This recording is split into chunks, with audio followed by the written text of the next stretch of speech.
ज्ञान के कसौटी पर कस और वो सही प्रमाणित होता है तो मानो, अथवा उसके बाद नहीं मानना है।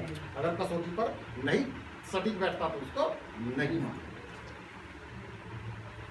मैंने उसको उस तर्क से संबंध ये कहा कि तुम सबसे पहले अगर इतिहास पढ़ते हो, इतिहास के पढ़ने के तरीकों में सबसे पहला अभिलेख आता है।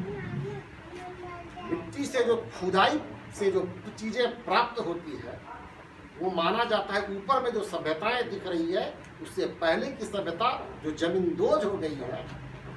जैसे कई बार हम लोग घर बनाने जाते हैं तो उसके नीचे भी ईंट कप्पर पत्थर मिलता है, तो यानी इससे पहले भी यहाँ घर बना होगा।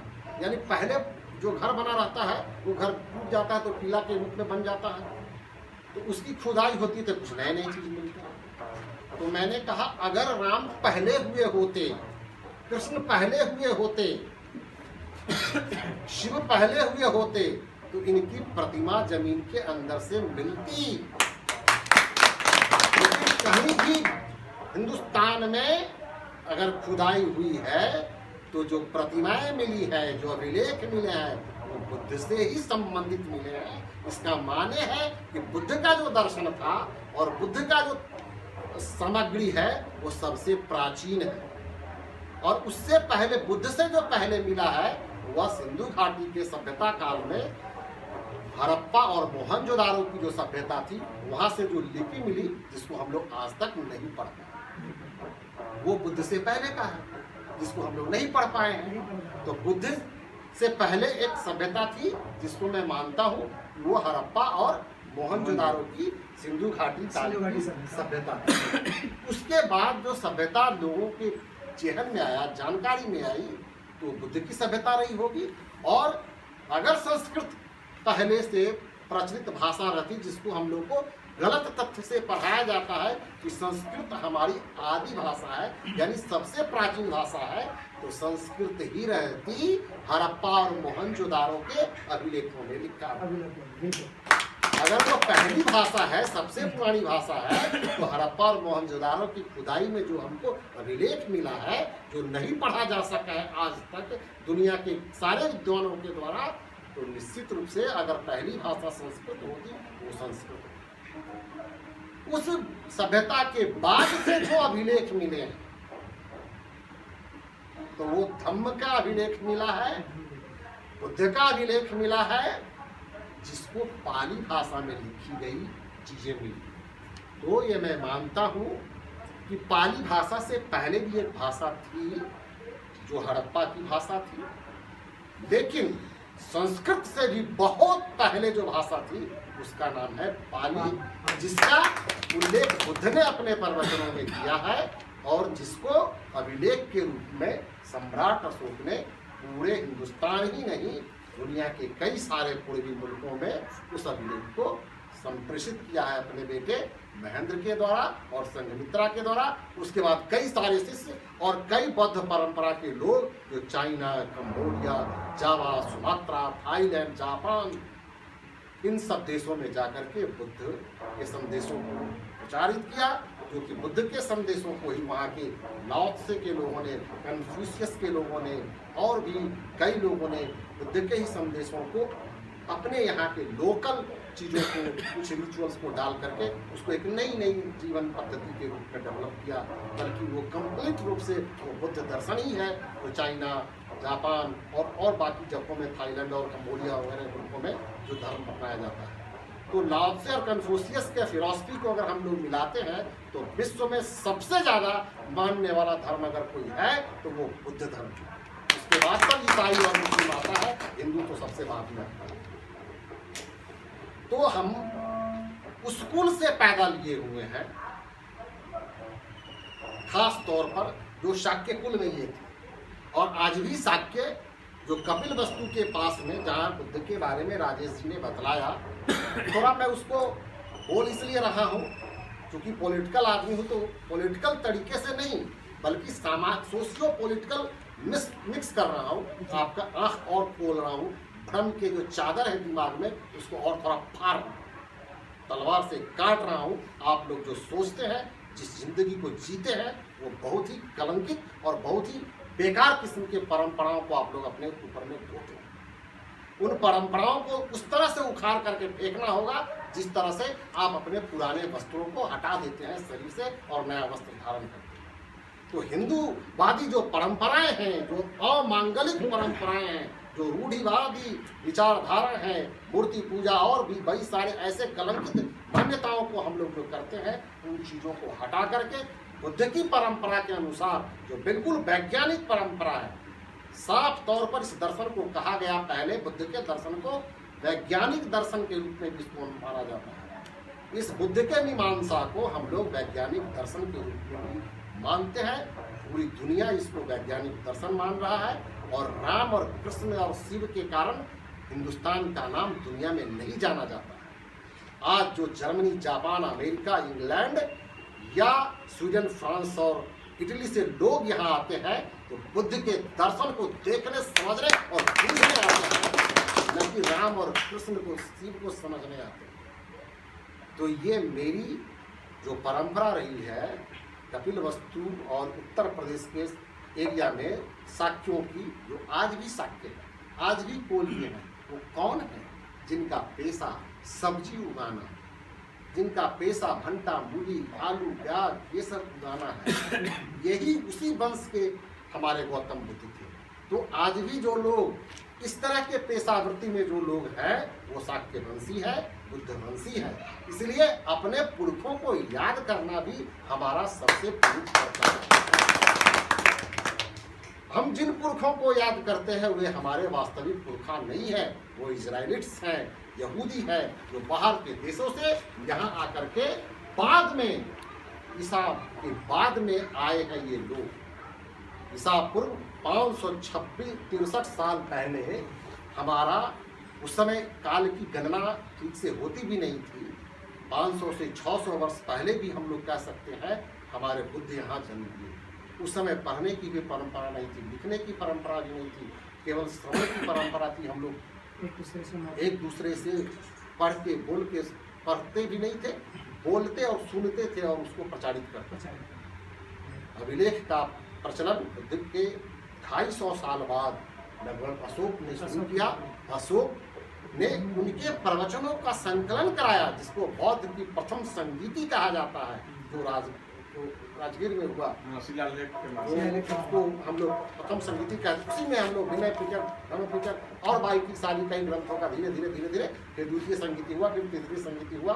तो सम्मेलन, जिसको संगीति पाली में कहा जाता है, वो सम्मेलन है जहाँ पर सारे लोग आए, जुटे और उनके प्रवचनों का, उनके ज्ञान का, उनके बातों का उन्होंने ये किया। उनके जीवन की एक घटना को हम बाद में कहेंगे, उससे पहले मैं ये बताना चाहता हूँ, हिंदू धर्म के सारे चीज़ें लिखी हुई हैं संस्कृत में। तो इस तर्क में से तो आप समझ गए होंगे कि संस्कृत से पहले की भाषा पाली। तो इसका अर्थ है कि हिंदू धर्म से पहले हमारे बौद्ध धर्म का अवतरण हो चुका था। बुद्ध के सिद्धांत हिंदू के सिद्धांतों से प्राचीन है, लेकिन जिस तरह से हमारे परिवार में कुछ लोग अगर शील संस्कार बिगड़ जाते हैं तो वो परिवार नष्ट हो जाता है। तो उस समय भी बुद्ध के मठों में, बुद्ध के विहारों में कुछ लोग ऐसे आ गए जिन लोगों ने बुद्ध के परिवार को, बुद्ध के शील को, प्रज्ञा को, इस सबको नष्ट किया। इस वजह से यहाँ पर प्रवेश किया गया और वो प्रवेश कराने वाले लोग भी वही लोग थे जो जड़ थे, उस समय के मूर्ख थे, जो बाद में अपने आप को, जो मूर्ति पूजक समूह था, जिसको हम लोग हिंदू धर्म के रूप में बाद में शंकराचार्य ने उसको स्थापित किया। 300 ईस्वी के आसपास में शंकराचार्य केरल का एक बच्चा आता है, तो 4 धामों में बनाता है उसको, और उसके बाद से संस्कृत की सारी रचना, कालिदास वगैरह सबसे लेकर के वाल्मीकि कृत रामायण वगैरह सब 300 ईस्वी के बाद की घटना। जो बुद्ध रामचरितमानस और वेद की रचना से करीब 900 वर्ष पहले आ चुके थे। अब विज्ञान की कसौटी में आप समझ गए होंगे इस चीज़ों को। बुद्ध के एक प्रवचन से जो आनंद को समझाते हैं, आनंद उनका परम प्रिय शिष्य था। कुछ लोगों को भ्रांति है कि उनका बेटा ही था, राहुल था, लेकिन कुछ लोगों को था कि आनंद उनका प्रिय शिष्य था। तो उस भ्रांति में हम नहीं जाते। बुद्ध ने कहा है कि जिसको अभी राजेश जी ने बहुत ही अच्छे लहजों में कहा कि जो मैं कहता हूँ उसको विचार की कसौटी पर, विज्ञान की कसौटी पर तुम तर्क से उसको समझो, अच्छा लगता हो तो मानो, नहीं लगता है तो नहीं। ये थोपवाद नहीं है। जिस तरह से ब्राह्मण लोग थोपवाद चलाते हैं कि हम जो कहलियो तोरा माने तो पड़तो, ना मानवा तो यल्ला तुम जाना तो काम यल्ला। समझिए। तो ये जो कहा जा रहा है आप सोचिए, वैज्ञानिक दर्शन है, वैज्ञानिक दर्शन है, इसको मानना है। आप अपने ज्ञान की कसौटी पर कसिए। तो मैं एक दृष्टांत कहना चाहूँगा राहुल, आनंद के संदर्भ में। बुद्ध इसी तरह से अपना लोगों को बैठ कर के प्रवचन देते थे, क्योंकि उस समय बहुत ज़्यादा मूर्ति पूजा, क्रांति, कई तरह की चीज़ें थी, अंधविश्वास, ये वो सब चीज़ें था।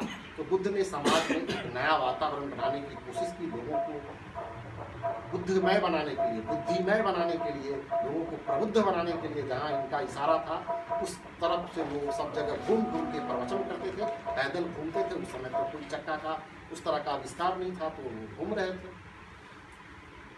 तो एक बार वो प्रवचन कर रहे थे, तो एक लोग आए और उन्होंने कहा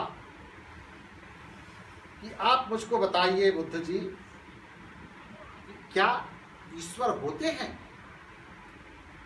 तो उन्होंने कहा तुम करते क्या? कहा कि मैं तो कभी ईश्वर नहीं मानता हूँ, मैं तो आप जो बोलते हैं वही करता हूँ। मैं कभी मंदिर नहीं जाता, कहीं मूर्ति पूजा नहीं करता, मैं ये नहीं करता, मैं वो नहीं करता, मैं वो नहीं करता। मैंने जो भी आजकल के धर्म में कहिएगा कि ये जो ईश्वर को नहीं मानने वाले जो लोग होते हैं उस तरह के, तो उन्होंने कहा तो क्या ईश्वर होते हैं, उसका प्रश्न था। तो उन्होंने पूछा तुम करते क्या हो? तो उसने वही कहा जो बुद्ध के सील में, जो बुद्ध जो कहते थे वो करता था। तो कहा कि नहीं, ईश्वर होते हैं। और वो चला। फिर 3-4 घंटा के बाद एक दूसरा व्यक्ति आया, उसने पूछा कि हे बुद्ध ये बताइए कि क्या ईश्वर होते हैं? तो कहा तुम करते क्या हो? ताकि मैंने तो बहुत सारा मंदिर बनवाया, मैंने तो बहुत सारी देवी देवताओं को स्थापित किया, मैं बहुत ज़्यादा पूजा पाठ, यज्ञ, आहुति वगैरह करते रहता हूँ। तो उनको बुद्ध ने कहा ईश्वर नहीं। आनंद चकरा गया। जो व्यक्ति बुद्ध की परंपरा को मान रहा है उसको बुद्ध ने कह दिया कि ईश्वर होते हैं, और जो व्यक्ति दिन रात पूजा पाठ और मंदिर मस्जिद ये यज्ञ आहुति कर रहा है उसको बुद्ध ने कह दिया कि भाई ईश्वर नहीं। ये क्या है भाई? तो आनंद को ये बात समझ में नहीं आई। तो आनंद जब कार्यक्रम खत्म हो गया, जैसे कार्यक्रम खत्म होता है तो राजेश से बहुत लोग शंका समाधान पूछेंगे, तो आनंद ने बुद्ध से कहा कि क्या कहा महामना आपने? कहा कि मैंने उसको कहा दोनों को कि दोनों परंपरावादी था, दोनों रूढ़िवादी था, दोनों कही कहाई बातों को अनुसरण कर रहा था। मैंने उसको खोज की शुरुआत करने की कही कि तुम खोजो। तुम आज तक जो कर रहा था वो परंपरा को देख सुन के कर रहा था, आज से तुम खोजो कि वास्तव में ईश्वर है तो है कैसे, अब ईश्वर वास्तव में नहीं है तो नहीं कैसे है। वो खोज शुरू करेगा। यह खोज का विषय है। यह आपके अंदर में जब दीपो भवा वाला भाव आएगा, जब आपके अंदर से स्वयं प्रकाश जब जगेगा, तब आप समझेंगे कि वास्तव में बुद्ध का सिद्धांत क्या है। तो दीपो का तो बुद्ध ने हमेशा कहा है कि आप अंदर से फील करिए कि क्या होता है इस संसार में। जो मैं कह रहा हूँ, जो राजेश कह रहे हैं, और खासतौर पर जो बुद्ध ही कह रहे हैं, इसको अगर आप ऐसे ही मान लेते हैं तो फिर से एक नई रूढ़िवादिता का आप प्रयोग करते हैं। ठीक उसी तरह से जिस तरह से बुद्धिस्ट परंपरा के कई लोगों ने इनको भी भगवान मान करके पूजा पाठ करके फिर से ब्राह्मण वाली परंपरा में सारी चीजें उनमें डाली। यह हम लोग के गुरु हो सकते हैं, यह हम लोग के मार्गदर्शक हो सकते हैं। ये भगवान नहीं है ऐसा मान करके आपको चलना होगा। जो तथाकथित अगर भगवान की परिभाषा आप लोग जो आज तक समझते हैं रामकृष्ण शिव वाला भगवान, तब मैं कह रहा हूँ अगर भगवान ये आप मानते हैं तीन तरह के लोग होते हैं संसार में। तीन तरह के लोग होते हैं। एक होते हैं क्या? दानव, जो दूसरों को केवल दुख देते हैं। दानव जो केवल दूसरे को दुख देते हैं। और दूसरी कैटेगरी के लोग होते हैं मानव, जो दूसरों को दुख नहीं देते। जो दूसरों को दुख नहीं देते हैं वो मानव होते हैं। और तीसरा कैटेगरी होता है महामानव, जो ज्यादातर लोगों को सुख देते हैं। जो सुख देने वाला व्यक्ति है वो महामानव है, जो दुख देने वाला व्यक्ति है वो दानव है। जो सुख तो नहीं दे सकता है लेकिन दुख भी नहीं देता है, जो इंसान है वो मानव है। तो यदि आप अपने को मानव बना के रखना चाहते हैं तो निश्चित रूप से किसी को दुखी मत करो। सुख आप दे सकते हैं तो दीजिए, तब महामानव हो जाइए। यदि मैं इनको सुख देता हूं तो मैं इनके लिए भगवान हो जाऊंगा। मैं इनको अगर कोई दो चीज अच्छी बात सिखाता हूँ, मैं इनको अगर कोई चीज अच्छा सत्कर्म सिखाता हूँ तो ये मुझको भगवान मानेंगे। अगर मैं इनको दुख दे दूंगा तो ये गाली देंगे हमको, इनके लिए मैं दानव हो जाऊंगा।